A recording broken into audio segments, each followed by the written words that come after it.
Amém, queridos? Só para não perder o costume, vocês estão felizes? Amém. Amém. Temos todas as razões do mundo, queridos, para sermos pessoas alegres, felizes. Deus tem sido bom com as nossas vidas, amém? Queridos, eu quero continuar falando um pouquinho sobre metanoia. O que é metanoia? Metanoia é a expansão da mente. Quando a Bíblia fala arrependei-vos e crede no Evangelho, o que o Senhor Jesus está falando? Amplie a sua maneira, expanda a sua maneira de ver, renove a sua mente e creia no Evangelho. Metanoia, meta além, noia mente. Mesma coisa quando nós falamos metafísica, além da física. Além das coisas físicas, metafísica, metanoia, além de uma mente normal, além de um pensamento normal, além de um ser humano normal. Nós podemos, eu brinco com a Kelly que nós somos meta-humanos, para quem vê esse seriado do Netflix, sabe que os meta-humanos são super-heróis. Então o crente é um meta-humano, ele é além de um homem normal. Por quê? Porque nós nascemos de novo, e quando nós nascemos de novo, o Espírito Santo vem habitar em nós, e nós nos tornamos uma nova criatura. E quando nós nos tornamos uma nova criatura, uma criação em Deus, queridos, nós nos tornamos seres espirituais que têm acesso a Deus. Amém? O que nós tínhamos conversado semana passada é que o projeto de Deus, queridos, não é só nos salvar. Quando Jesus veio, queridos, morreu, ressuscitou, subiu aos céus, está sentado à direita de Deus. Quando Ele fez essa obra, queridos, Ele não fez simplesmente para nos salvar. Jesus, Ele não fez a obra de redenção da humanidade simplesmente para salvar a minha e a sua vida. Tem um propósito além disso. O projeto original de Deus é manifestar a sua vontade na terra. Preste muita atenção aqui, queridos. O propósito original de Deus é manifestar a sua vontade na terra. Abram comigo lá em Gênesis 1, 28, o texto que nós temos usado como o norte para esse ano. Nós estamos no ano da frutificação. Repita comigo assim, ano da frutificação. Mais alto, senão vocês vão dormir. Ano da frutificação. Queridos, nós estamos no ano da frutificação, amém? E nós temos usado esse texto como base para o ano, Gênesis 1, 28. A palavra de Deus fala assim: e Deus os abençoou, e Deus lhe disse: frutificai e multiplicai-vos, e enchei a terra, sujeitai e dominai sobre os peixes do mar, sobre as aves dos céus, e sobre todo animal que se move sobre a terra.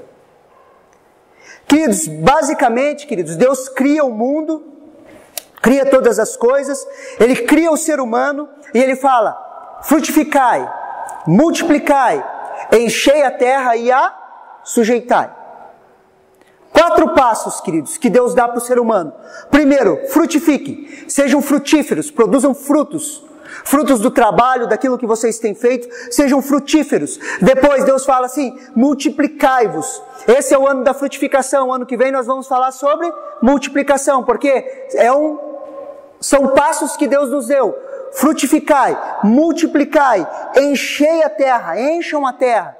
Por quê? Porque Deus queria que a vontade dele, que quando Adão tinha comunhão com Deus, queridos, Deus vinha ter comunhão com Adão no Éden. O que Deus estava querendo fazer? Ele falava para Adão, conversava com Adão, e ele queria que Adão enchesse a terra. Por quê? Porque ele queria que Adão enchesse a terra da sua vontade.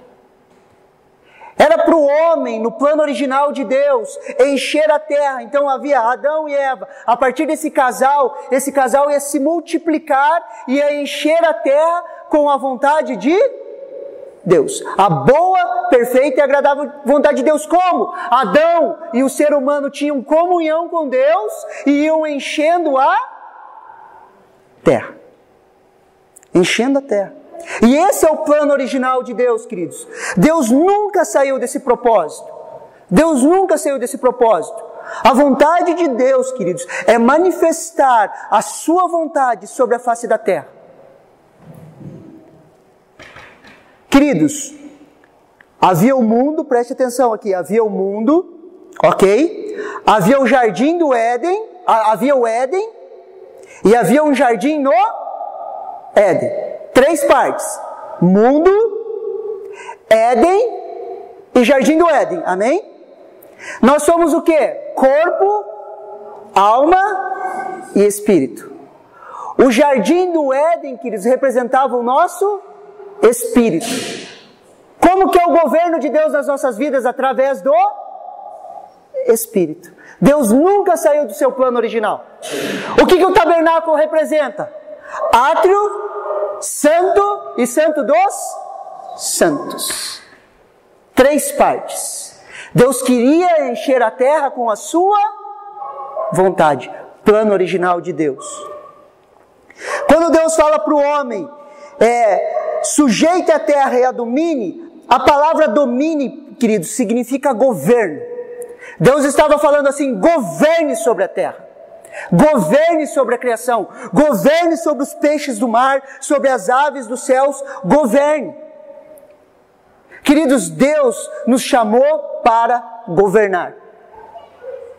Só que nós devemos governar sobre as coisas e as circunstâncias. Nós não devemos governar sobre pessoas.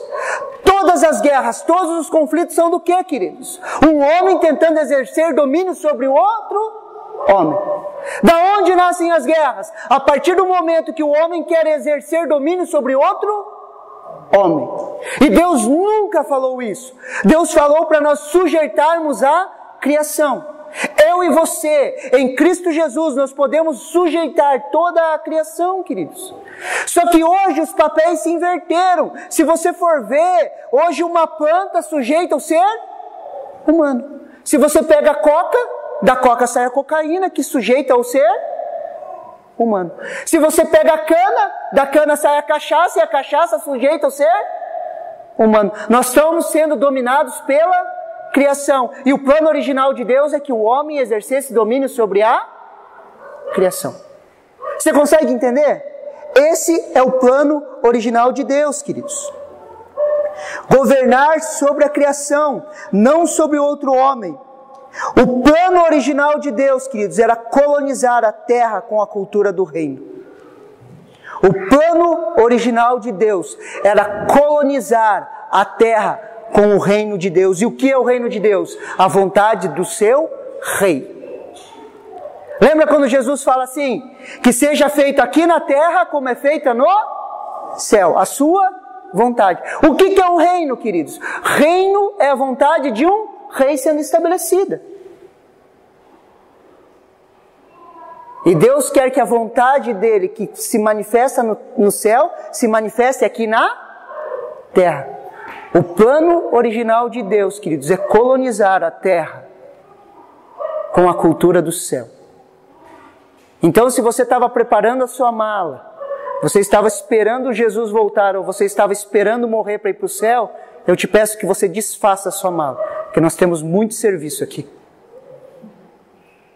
Nós temos muito serviço aqui. Isaías 46, do 9 ao 11, abram comigo.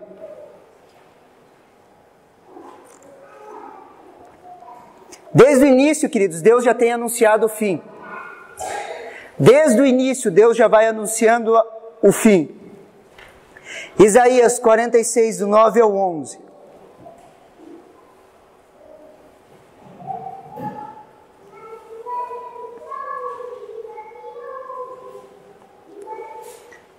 Isaías 46, do 9 ao 11, fala assim: lembrai-vos das coisas passadas desde a antiguidade, que eu sou Deus e não há outro Deus, não há outro semelhante a mim, que anuncia o fim desde o princípio, e desde a antiguidade as coisas que ainda não sucederam, que digo, o meu conselho será firme, e farei toda a minha vontade, que chamo a ave de rapina desde o Oriente e de uma terra remota, o homem do meu conselho, porque assim o disse, e assim farei vir. Eu formei e também o farei. O que a Bíblia está falando, queridos? Um princípio. Que princípio? Que Deus, Ele anuncia desde o início aquilo que vai acontecer no final. E desde o início lá do Éden, Deus já estava anunciando a sua vontade. Desde lá do início, queridos, desde o início da criação, Deus estava anunciando a sua vontade. E a sua vontade é mostrar e manifestar o seu reino, a sua vontade, estabelecer aqui na terra. Desde o Éden, Deus está anunciando a sua vontade, que é o governo do Espírito. Hoje Deus quer colonizar a terra através da sua igreja. Estabelecer a sua vontade aqui na terra através da sua igreja. Hoje, o que Deus tem em mente é estabelecer a vontade dele aqui na terra através da sua igreja. Através da sua igreja. Salmos 115, 16 fala assim: os céus são céus do Senhor, mas a terra a deu aos filhos dos homens. Salmo 115, 16, os céus são céus do Senhor, mas a terra lhe deu aos filhos dos homens. Queridos, os céus são céus do Senhor, mas a terra ele deu a quem? Ele deu aos filhos dos homens, a mim e a você. Se Deus existe, por que tem fome no mundo? Porque o homem não administra bem os seus recursos. Se Deus existe, por que existe tanta guerra? Porque o homem é ganancioso e ama o dinheiro. Não é culpa de Deus, queridos. Porque a vontade de Deus é estabelecer a vontade que está no céu através da sua igreja. Queridos, se existe miséria no mundo é porque a igreja ainda não chegou lá. Se existe morte, destruição, separação, contenda, briga, discórdia, obras do inferno, é porque a igreja não chegou lá. Você está conseguindo entender? Está ficando claro? Você consegue entender? Quando a Bíblia fala assim que Jesus ele se manifestou para desfazer as obras do diabo. Amém? Jesus se manifestou para desfazer as obras do diabo. E hoje Jesus se manifesta na terra através de quem? De nós. E quando Jesus se manifesta através de nós, nós desfazemos as obras do diabo. Miséria é uma obra do diabo? Sim. Então se existe miséria porque a igreja não chegou. É por isso que Deus procura uma pessoa que se incline todo o seu coração para Ele, como diz lá em 2 Crônicas 16, 9. Abram comigo esse texto. 2 Crônicas 16, 9.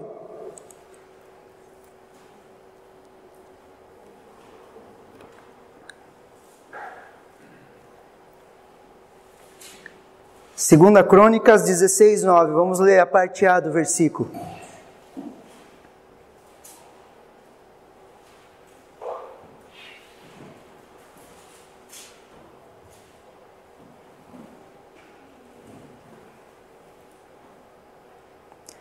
Porque quanto ao Senhor, os seus olhos passam por toda a terra, para mostrar-se forte para com aqueles cujo coração é totalmente dele. Queridos, os olhos do Senhor percorrem toda a terra. Ele está à procura de quem? De alguém que se incline o seu coração totalmente a Ele. E quando nós inclinamos o nosso coração totalmente a Ele, o que acontece, querido? Ele se faz forte. Queridos, Deus não tem problema nenhum em liberar recursos sobre a sua vida. A partir do momento que você entenda os princípios e os propósitos dele. A partir do momento que você tem uma metanoia, uma mudança de mente, e você começa a entender que o reino de Deus é prioridade nas nossas vidas. Buscai em primeiro lugar o reino de Deus e a sua justiça, e as demais coisas serão acrescentados. É meu e seu papel, queridos, buscar o reino em primeiro lugar. Por quê? Porque o reino de Deus é a vontade de Deus sendo estabelecida na terra. Queridos, o reino de Deus é a vontade de Deus sendo estabelecida na terra. É por isso que nós buscamos isso em primeiro lugar. Sabe quando falam assim, vamos colocar ordens de prioridade? Preste atenção aqui, a gente vai colocar ordens de prioridade, a gente coloca lá Deus, trabalho, família, igreja, sabe essas coisas? Queridos, o reino de Deus engloba todas essas coisas, é uma coisa só. É uma coisa só, queridos. O grande problema é que nós separamos as coisas entre santo e profano. Por exemplo, vir na igreja é algo santo, trabalhar é algo profano. Então, na igreja eu sou uma coisa, no trabalho eu sou outra. Só que quando nós falamos de reino de Deus, é tudo uma coisa só. Quando nós estamos no trabalho, nós estamos manifestando o reino de Deus. Então eu faço como se eu fizesse para o Senhor, eu faço de todo o meu coração. Quando eu estou nos meus estudos, eu faço de todo o meu coração, como se eu fizesse para o Senhor. Assim eu busco o reino de Deus em primeiro lugar. Eu faço de todo o meu coração, mas é preciso que haja uma metanoia, uma expansão de mente. Nossa mente tem que expandir para que a gente entenda o reino de Deus. Nós precisamos entender essa mentalidade de reino, queridos. Porque senão a gente vai passar a vida, queridos, mendigando. Sendo que Deus nos fez reis e sacerdotes. Nós precisamos renovar a nossa mente, queridos. Nós precisamos ampliar a maneira que nós vemos o Evangelho. O Evangelho sim é salvação, sim, o Evangelho é poder de Deus para a salvação. Mas o Evangelho de Deus também apresenta um reino, o Evangelho também apresenta um rei, o Evangelho também apresenta uma vontade de Deus, o Evangelho apresenta algo sobrenatural sobre as nossas vidas.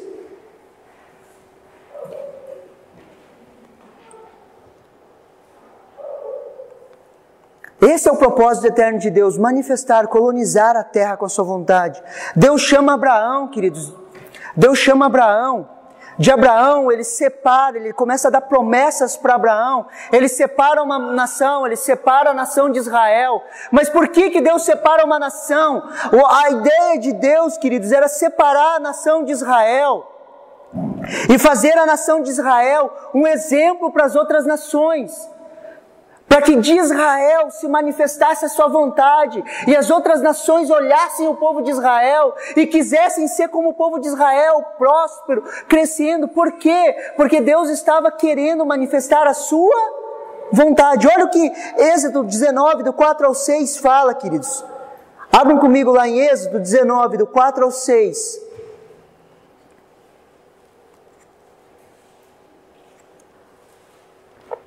Aqui Deus já tinha tirado o povo de Israel da escravidão do Egito, tinha levado eles com mão forte, tirou eles do Egito, estava levando eles, e aqui Deus dá uma promessa, queridos, para a nação de Israel.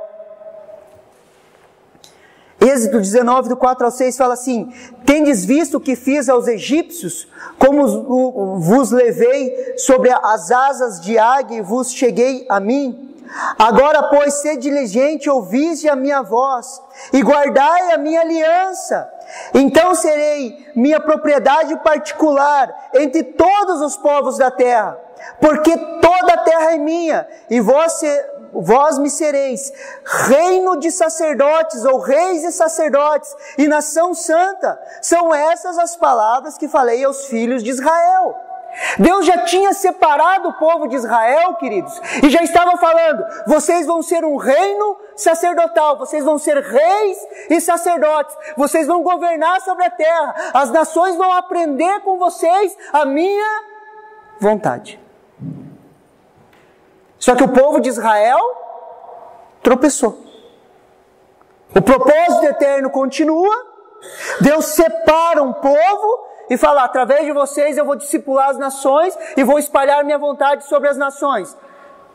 Esse povo foi caminhando e acabou tropeçando. E no tropeçar dele, veio a salvação aos gentios, a mim e a você. E quando a salvação veio a nós, o que Apocalipse fala? Que Deus, aquele que nos ama, nos separou como reis e sacerdotes. O propósito eterno continua. a vontade de Deus de manifestar a sua vontade, o seu reino na terra, continua.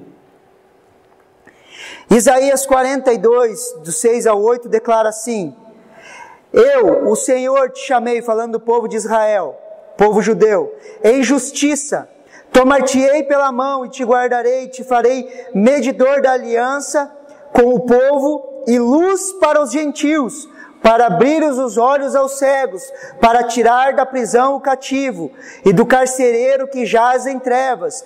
Eu sou o Senhor, este é o meu nome, e a minha glória, pois, não a darei a outro, nem o meu louvor a ídolos. O que Deus está falando? Eu separei vocês, povo de Israel.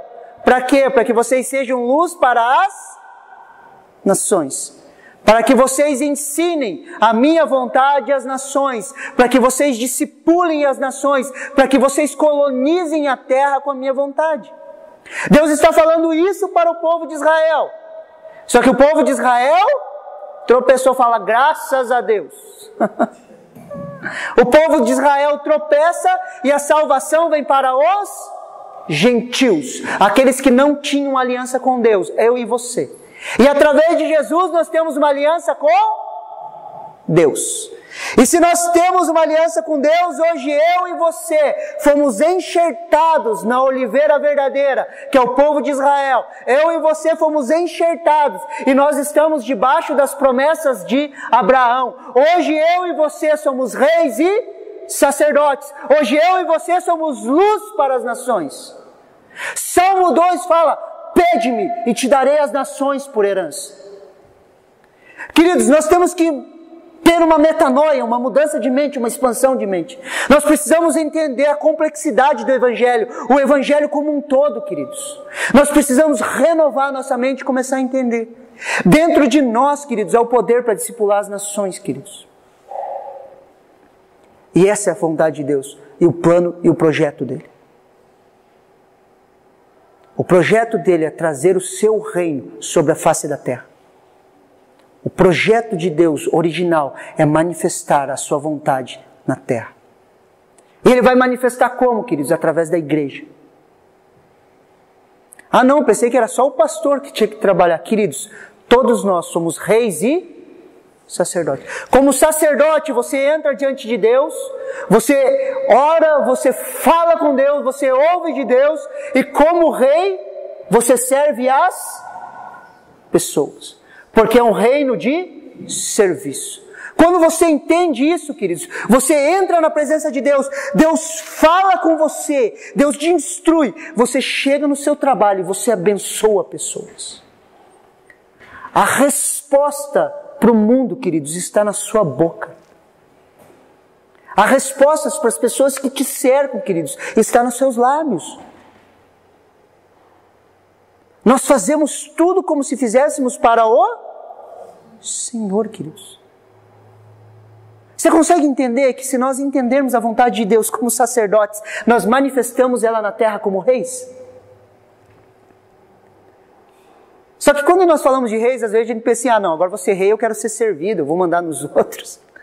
Queridos, quando se fala de rei na Bíblia, queridos, é um reinado de serviço. Quer ser o maior, seja o que serve a todos. E daí nós começamos a reinar primeiro sobre as nossas emoções, sobre os nossos pensamentos, nós começamos a reinar sobre as circunstâncias ao nosso redor, e nós começamos a ter ações de fé, e nós somos governados pelo Espírito. Primeira coisa que um rei faz, queridos, é assumir responsabilidade. Eu vi um seriado, eu e a Kelly estávamos vendo um seriado sobre a princesa da Inglaterra, que hoje é a rainha da Inglaterra, na época ela era princesa. E quando o pai dela morre, que ela vai assumir a coroa, a primeira coisa que nós vemos é ela assumindo responsabilidades. Queridos, antes de eu e você reinarmos, nós precisamos aprender a assumir responsabilidade. Sabe como nós assumimos a responsabilidade? Parando de falar que a culpa é dos outros. A culpa é dele. As mazelas da minha vida é culpa dele. as mazelas da minha vida é culpa de tal, é meu marido, é meu pai, é meu irmão. Queridos, primeira coisa que um rei faz, ele corta com isso, essa mentalidade medíocre. Ele renova a sua mente. Por quê? Porque nós assumimos governo sobre as nossas vidas. Para a liberdade, Cristo vos libertou. Sim ou não? Nós somos livres ou não somos? Somos, queridos. Para a liberdade, Cristo vos libertou. A partir do momento que eu entendo que liberdade é igual responsabilidade, eu começo a assumir o governo sobre a minha vida. Liberdade, queridos, é igual responsabilidade, senão vira libertinagem. E quando eu entendo sobre liberdade, queridos, eu assumo o controle sobre a minha vida. As minhas emoções, eu domino elas. Por quê? Porque eu vivo por fé. Ah, pastor, emoções são ruins. Emoções são extremamente boas, queridos. Elas nos dão prazer. Elas são boas. Como servas, não como senhores. Se as tuas emoções forem senhores sobre a sua vida, tem dias que você vai estar feliz, tem dias que você vai estar triste, tem dias que você vai fazer e tem dias que você não vai fazer. A inconstância vai ser a sua vida. Só que nós somos controlados pelo Espírito. Metanoia. Vocês estão entendendo?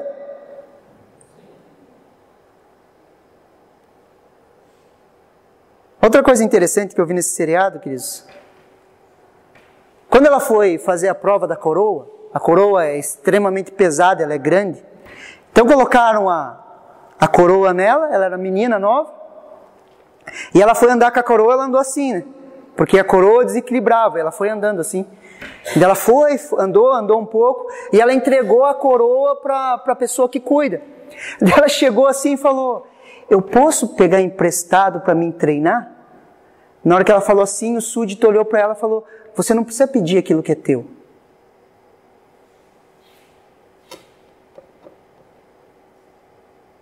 Quantas vezes nós pedimos aquilo que já é nosso?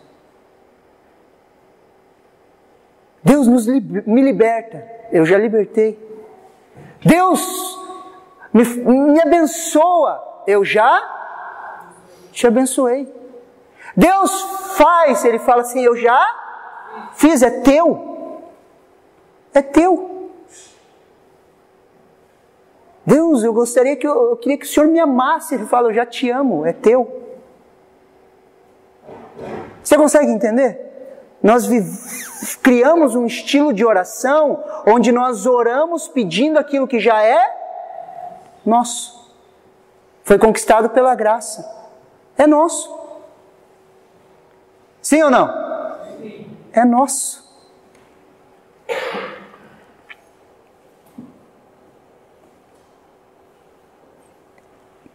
Olha que interessante. Abra esse texto comigo. Mateus 16, do 16 ao 20.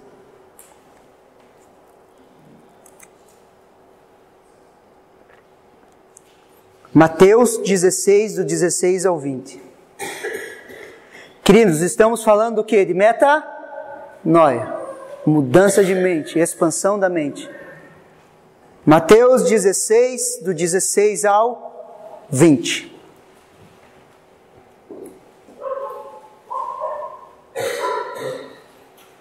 Texto muito conhecido, queridos. Fala assim. Respondendo Simão Pedro, disse, tu és o Cristo, Filho do Deus vivo. Então Jesus lhe afirmou, bem-aventurados és, Simão Barjonas, porque não foi carne e sangue que te revelaram, mas foi o meu Pai que está nos céus. Também eu te digo que tu és Pedro, e sobre essa pedra edificarei a minha igreja, e as portas do inferno não prevalecerão contra ela. Dar-te-ei as chaves do reino dos céus. O que ligares na terra será sido ligado nos céus, o que desligares da terra será desligado nos céus. Então advertiu aos discípulos que a ninguém dissessem ser ele o Cristo. Qual chave que Deus deu a Pedro? A chave do reino dos céus. O que for ligado aqui será ligado nos céus. O que for desligado aqui será desligado nos céus. A chave foi dada a quem? A Pedro. Pedro vem vindo através dos apóstolos, vem vindo, e a chave caiu na mão de quem, queridos? Na minha e na sua. Como igreja nós temos a chave do reino dos céus, queridos, de estabelecer a vontade de Deus. Quando nós ligamos, está ligado. Quando nós desligamos, está desligado. Você consegue entender o privilégio que nós temos? Quando eu pergunto para vocês, vocês estão felizes, queridos? A chave do reino está nas suas mãos. Você pode falar sim ou não. E daquilo que você falar, você vai viver. O homem vai se alimentar do fruto da sua boca. O que nós temos falado, queridos? Nós vivemos, querido, aquilo que nós falamos. Nós vivemos aquilo que nós falamos. Eu vejo a Analice e a Aline. A Analice olha para a Aline e daí a Analice sai correndo assim. A Aline quer me morder, papai. A Aline quer me morder, papai. O que acontece? A Aline sai correndo atrás dela e morde. Eu falei, a Analice são as pessoas e a Aline é a vida. Se ela fica falando, vai ter uma tragédia. Vai piorar. O que acontece? Pior. Queridos, eu e você acabamos sendo viciados em pensar coisas ruins. E daí a gente coloca a culpa nos outros. Aquilo que eu penso se materializa. A chave não está conosco? Metanoia, queridos. Confronto na mente de vocês. A chave não está conosco? Sim ou não? Aquilo que nós ligarmos aqui vai ser ligado nos céus, e o que nós desligarmos aqui vai ser desligado nos céus. Tudo que eu penso e falo se materializa. É isso que a Bíblia fala. Do fruto da boca do homem ele vai se alimentar. E você fala aquilo que você pensa. E queridos, a gente se viciou em pensar coisas ruins. Nós sempre estamos esperando uma tragédia. Sempre. E começamos a falar e falar. Nossa, a vida está tão boa que dá até medo de falar, que senão, a gente já fica imaginando que vai piorar. Queridos, renove a sua mente. Renove, nós precisamos trabalhar, isso é um renovo, nós precisamos mudar a nossa mente, a nossa maneira de pensar.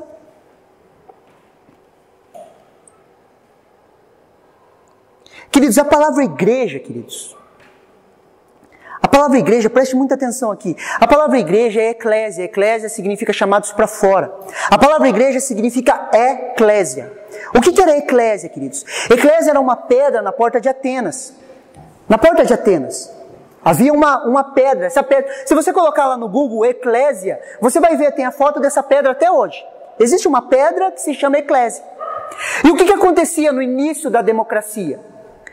Os cidadãos ali da Grécia, eles se juntavam e eles precisavam tomar uma decisão a respeito da cidade. O que eles faziam?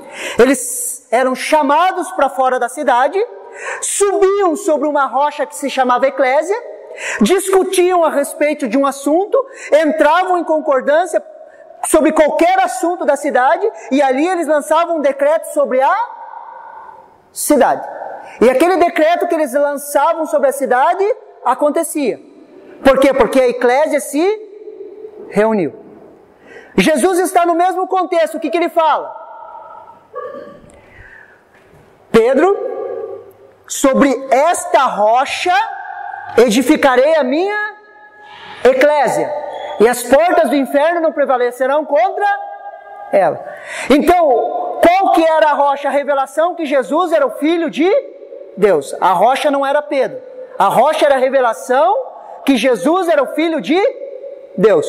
Quantos têm a revelação que Jesus é o Filho de Deus aqui agora? Vocês têm a revelação que Jesus é o Filho de Deus? Então nós somos eclésia, amém? Se nós nos reunirmos e lançarmos um decreto sobre o vitimarsum, isso vai acontecer. Porque a eclésia se reuniu. Quando nós lançamos o decreto falando, isso vai acontecer. Por quê? Porque nós estabelecemos a vontade de Deus. E a vontade de Deus é o quê? Colonizar a terra através do seu reino, da sua vontade. Estamos alinhados com o propósito original de Deus?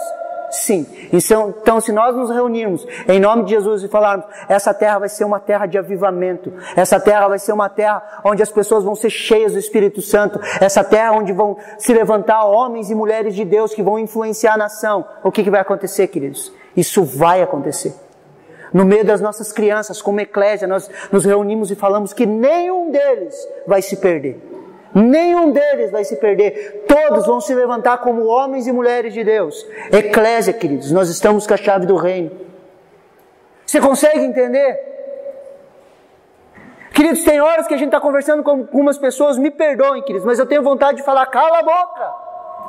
Para de falar. Para de jogar palavras ao vento.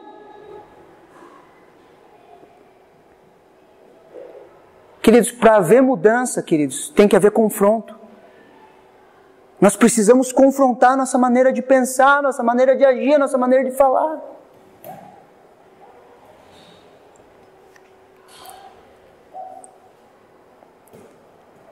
Queridos, quando nós vamos alinhar esse propósito, vocês entenderam então qual que é o propósito de Deus para a Terra? Qual que é o propósito de Deus? O propósito eterno de Deus? Colonizar a Terra com a sua vontade. Vamos tentar alinhar os propósitos agora? Queridos, eu e você desenhamos o nosso futuro com aquilo que nós pensamos. Provérbios 23, 7. Abram comigo e pintem esse texto na Bíblia de vocês. Escrevam nele, sei lá, pinta ele aí. Provérbios 23, 7. Cola ele na parede de casa. Ó, com esse provérbio aqui, ó, eu deixo a Deise sem trabalho pro resto da vida dela. Não precisaria de psicólogo. Provérbios 23, 7.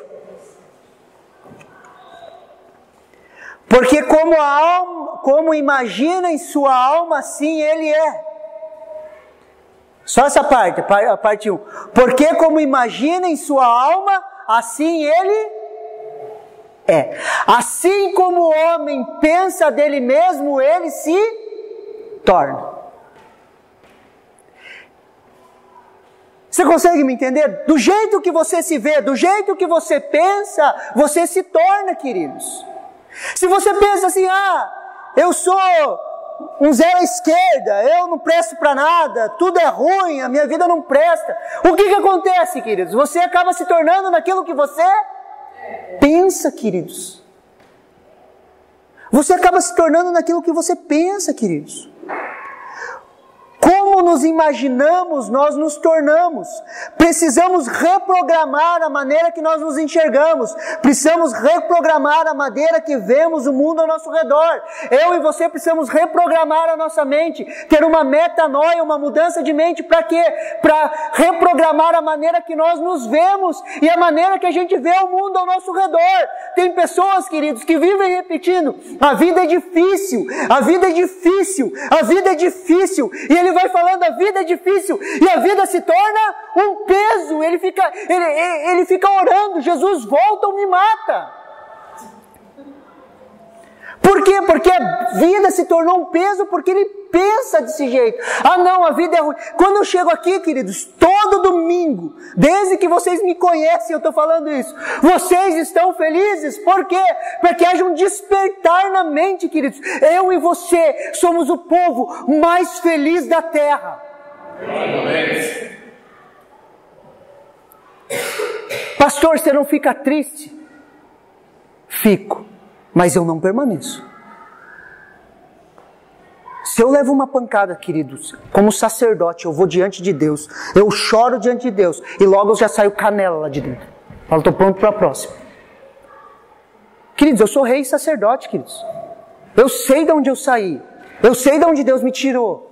Eu sei da obra de Deus na minha vida. Eu tenho testemunhos da bondade de Deus, da misericórdia de Deus. Eu tenho uma família abençoadíssima, queridos. Eu tenho tudo para ser feliz. E se eu colocar um microfone para cada um de vocês aqui, vocês vão ter testemunhos da bondade e da fidelidade de Deus. Pastor, eu estou passando por um deserto. Nunca foi vontade de Deus que o homem andasse no deserto. Nunca.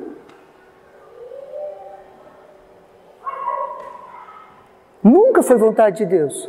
Quando Deus se manifesta no monte, o que Deus fala?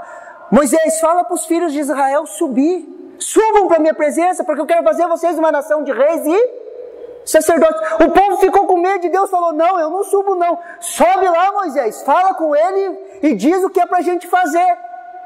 Ah, então vocês querem saber o que é para fazer? Então eu vou trazer a lei para você. Cumpram as leis aí. A vontade de Deus é que aquele povo subisse ao monte, tivesse comunhão com Ele, e através daquele povo manifestasse a vontade de Deus sobre a face da terra. Quando eu falo para vocês, façam um devocional, queridos, o que eu estou falando? Suba um monte, não tenham medo de Deus, suba um monte, fale com Deus, entre com ousadia na sala do trono, a fim de encontrar misericórdia e graça. Entre diante de Deus como sacerdote, para quê? Para que a vontade de Deus se manifeste na sua vida. Você saia do monte, desça do monte, vá para o vale e manifeste como rei. Quando nós estamos diante de Deus, nós fazemos a nossa higienização na nossa alma, queridos. Sabe aquelas dores, aquelas dificuldades que você teve durante o dia? Sabe aquela pessoa que você ficou com vontade de pegar uma cadeira dessa e enfiar na cabeça dela? Você vai diante de Deus e fala, Deus me perdoa, eu queria matar aquele miserável lá. O Senhor conhece o meu coração. E Deus vai falar do amor que Ele tem por aquela pessoa. E você vai falar, tá bom, Deus, daqui a pouco eu vou conseguir amar ela. Me ajuda, Deus, porque o teu amor já foi derramado no meu coração. Nós amamos porque Ele nos amou primeiro, então eu já tenho amor, então não preciso ficar, Deus me dá amor, não tenho, eu já tenho amor, agora é só manifestar o amor. Eu sei que tem hora que dá vontade de matar um, mas aí a gente tem que se inclinar para o Espírito. Se se inclinar para a alma, queridos, para a carne, você vai matar o miserável. Só que você precisa se inclinar para o Espírito, o governo do Espírito. Nós não negamos as circunstâncias, queridos, mas nós não vivemos por causa delas.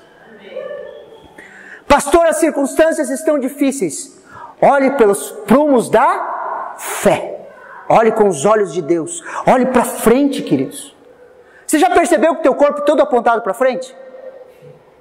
É verdade, queridos. Teu nariz aponta para frente, teu olho aponta para frente. Quando você anda, aponta para frente, teu pé aponta para frente, tudo aponta para frente. Só que a gente quer ficar assim, ó. Fica tudo torto. Daí fica tudo deformado. Daí você fala, meu Deus, como que eu conserto agora? Daí vai lá como pastor, você tenta consertar o cara. Por quê? Porque ele está olhando tudo, olhando para trás, queridos. Nós nascemos para olhar para frente, queridos. O que passou, passou. Fecha os ciclos, deixa as coisas para trás. Passou, queridos. Ganhos e perdas passaram. Não tem como voltar atrás. O tempo não volta. Olha para frente, vai para frente, caminha. Caminha, queridos, caminha.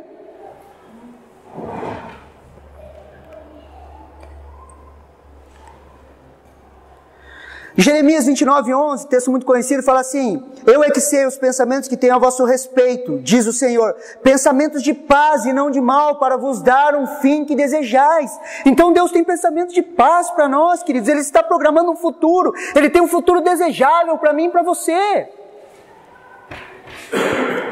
Precisamos redesenhar a nossa maneira de pensar, uma metanoia, uma mudança de mente, queridos. Então nós entendemos já, queridos, o propósito eterno de Deus. Nós entendemos que nós desenhamos o nosso futuro através do que nós pensamos, amém? Agora nós precisamos reprogramar os nossos pensamentos para nós pensarmos os pensamentos de Deus. Existem os nossos pensamentos limitados e humanos e existem os pensamentos ilimitados de Deus. Romanos 12:2 fala assim: e não vos conformeis com este século, mas transformai-vos pela renovação da vossa mente, para que experimente qual seja a boa, agradável e perfeita vontade de Deus. Transformai-vos pela renovação da vossa mente. E como nós renovamos a nossa mente? Através da palavra de Deus. A palavra de Deus é a vontade de Deus expressa, queridos. Pega a sua Bíblia. Quem tem Bíblia? O meu é tablet, mas quem tem Bíblia? Pega a tua Bíblia, levanta a tua Bíblia assim, ó. Isso aí, queridos, contém a vontade escrita e expressa de Deus. E nós renovamos a nossa mente através da meditação da palavra de Deus. A palavra, queridos, transformai-vos é metamorfose. Assim como uma lagarta, ela se fecha em um casulo e acontece uma metamorfose nela. Há uma mudança física nela. É assim que acontece nas nossas vidas quando nós meditamos na palavra de Deus, queridos. Jesus começa a se manifestar em nós.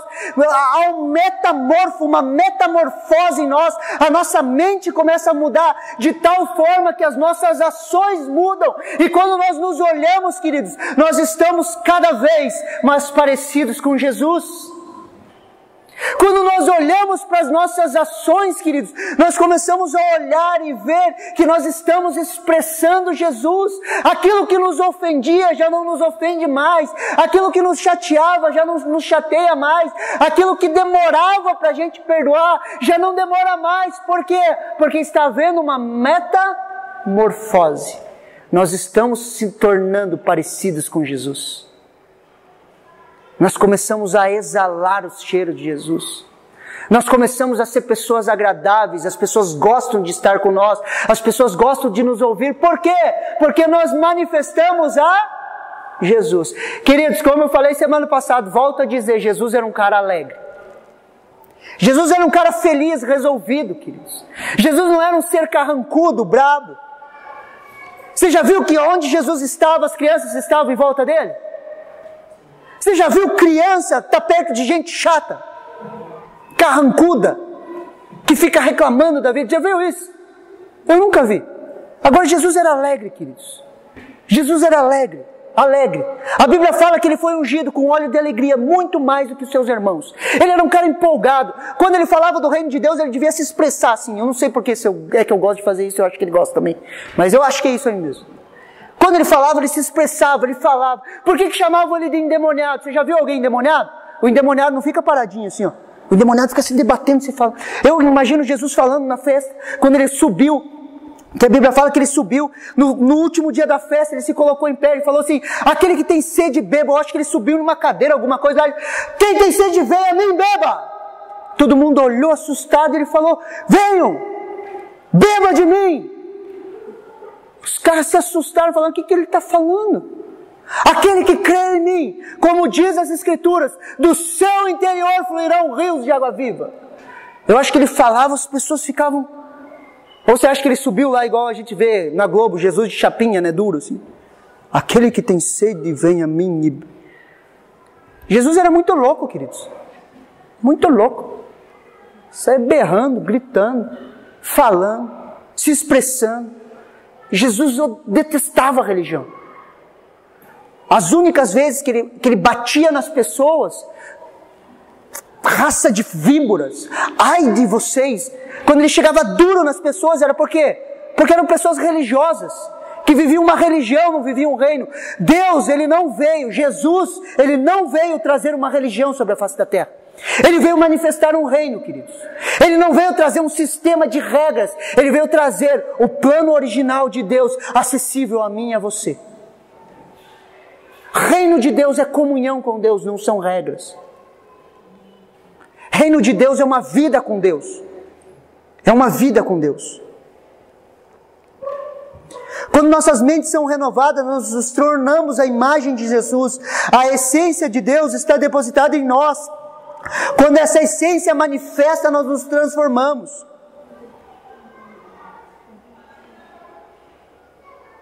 Rumo ao nosso destino. Abram comigo lá, queridos, em Número 9, do 15 ao 23. Números 9, do 15 ao 23. Queridos, nós já entendemos que existe o plano eterno de Deus, amém? Que é manifestar a vontade dele sobre a face da terra. Plano original de Deus. Nós entendemos que nós temos os nossos pensamentos, que precisam se alinhar com os pensamentos de Deus, para que haja uma metanoia e um metamorfo nas nossas vidas. Nós nos transformemos à imagem de Jesus. E agora eu quero mostrar para vocês como nós somos guiados a esse destino. Queridos, o céu não é o teu destino.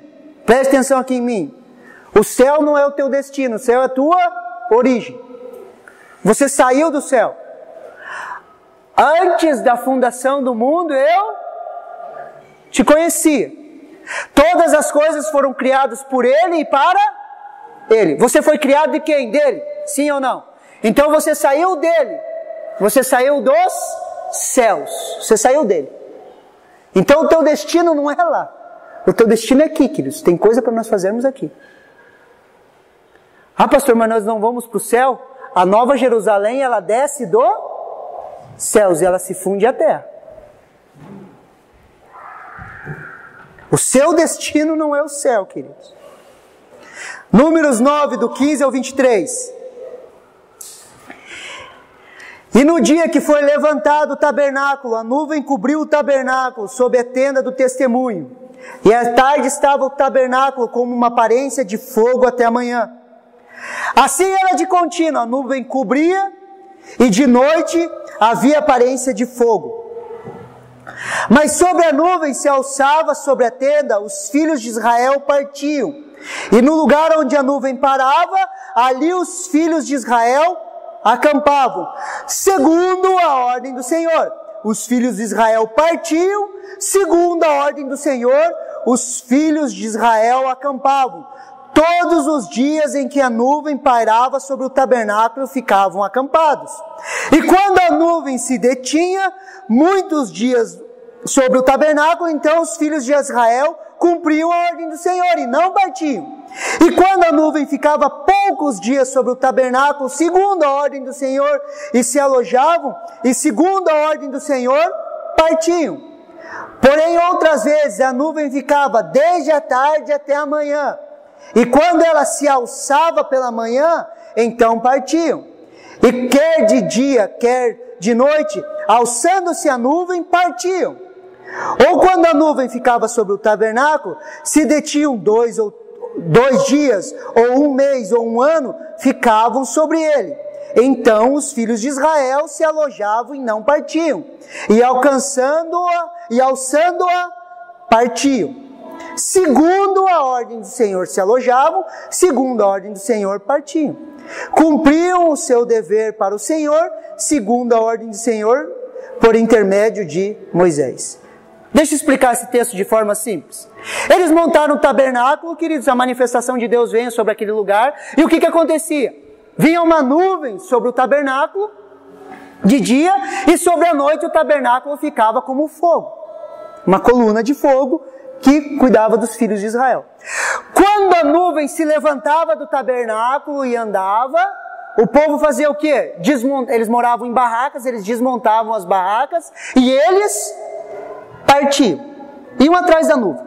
A nuvem parava, o que eles faziam? Montavam o acampamento e ficavam ali, esperando a nuvem partir ou ficar. A Bíblia fala que ela poderia ficar 1 dia, 1 mês ou 1 ano, conforme o desejo de Deus.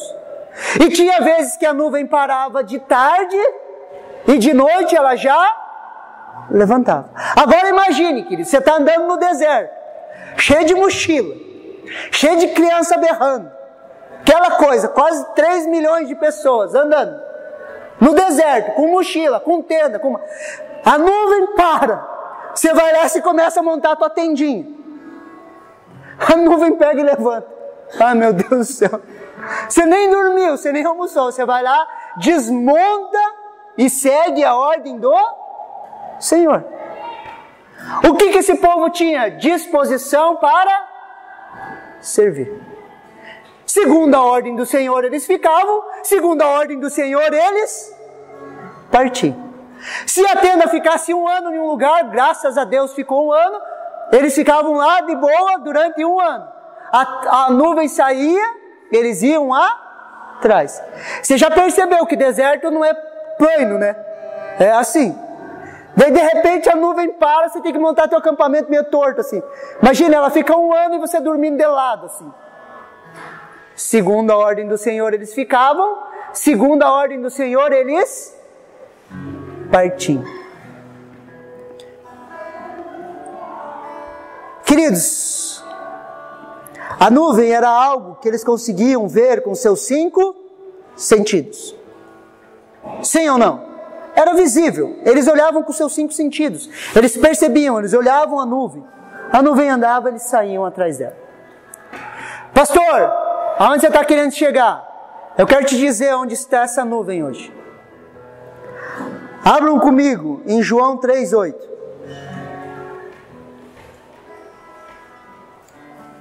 Evangelho de João 3:8.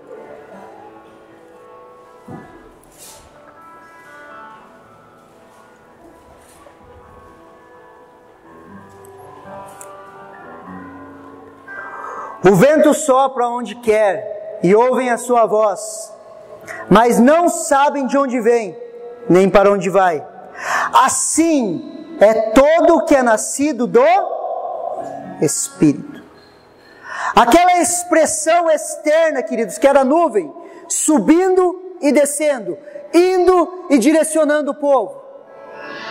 Aquilo que era uma ação externa, hoje em nós é uma ação externa. O vento sopra, ninguém sabe de onde vem nem para onde vai. Assim são todos os que são nascidos do Espírito.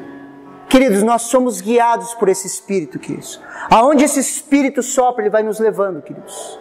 Ele vai nos direcionando. Aquilo que era uma ação externa se tornou uma ação interna. O governo do Espírito, o plano original de Deus, de governar a terra através do Espírito, é o plano original de Deus para as nossas vidas, de forma individual, de governar as nossas vidas através do Espírito. Aonde o Espírito soprar, nós vamos. Para onde Deus me mandar, eu vou, dizia o poeta. E nós precisamos ter essa predisposição para quê? Como o povo estava predisposto a subir as tendas, a se esforçar e seguir a nuvem, nós temos que ter no nosso coração uma predisposição para deixar esse Espírito soprar e nos guiar. E quando esse Espírito soprar e nos guiar, queridos, nós começamos a manifestar o reino de Deus sobre a face da terra. Só que, queridos, esse Espírito, ele já habita em nós. Nós já temos isso. Nós já podemos ser guiados hoje pelo Espírito Santo. A nossa mente, a nossa vontade e as nossas emoções, elas podem se inclinar para Deus. Pastor, você falando parece algo tão distante da minha vida. Parece algo tão distante, parece que é algo... Queridos, eu quero falar para você, isso é real, isso é verdade, e essa é a vontade de Deus para a tua vida. Romanos 7,14 fala que os filhos de Deus são guiados pelo Espírito de Deus. E a palavra filhos ali, queridos, é ruios, filhos maduros. Existem duas palavras para filhos, basicamente na palavra de Deus. Quando a palavra de Deus diz, aqueles que receberam ao Senhor, eles lhe deu direito para serem filhos de Deus. Essa palavra filhos é tecnon, é filho criança. Quando nós aceitamos Jesus, nós nos tornamos filhos. Mas um filho pequeno, uma criança, quando nós vamos amadurecendo na fé, nós nos tornamos ruios, aqueles que são guiados pelo Espírito de Deus. Queridos, hoje a sua alma vai parar de te dominar em nome de Jesus. Hoje a unção de Deus vai vir sobre a sua vida e o agir de Deus vai começar a te direcionar. Queridos, em nome de Jesus eu profetizo sobre a sua vida que o governo do Espírito vai vir sobre você. Você vai começar a entender que você não é um coitadinho de Jesus. Você vai parar de cantar que você é uma florzinha de Jesus. E você vai começar a entender que você é um rei, você é um sacerdote e que você foi chamado para manifestar a vontade de Deus sobre a face da terra. Você vai começar a entender a força do teu chamado. Queridos, em nome de Jesus, deixe que essa metanoia, essa mudança de mente venha sobre a sua vida. Pare de falar mal, pare de pensar coisas ruins, comece a transformar e a renovar sua mente através da palavra de Deus. Comece a entender que Jesus, Ele é real. Jesus é real, queridos. Jesus não é um conto de fadas. A palavra de Deus não é um conto de fadas. Ela é verdade, ela pode se manifestar, pode acontecer. Tudo é possível ao que crê. Creia na palavra de Deus. Creia na palavra de Deus, queridos. Reaja a essa palavra, queridos. Queridos, reaja à palavra de Deus. Queridos, quando a palavra de Deus é ministrada, reaja, fale, amém, isso é meu, isso é verdade. Lute contra a tua alma vai falar, não, mas a vida é difícil, olha o teu histórico, senta comigo que eu te conto o meu histórico.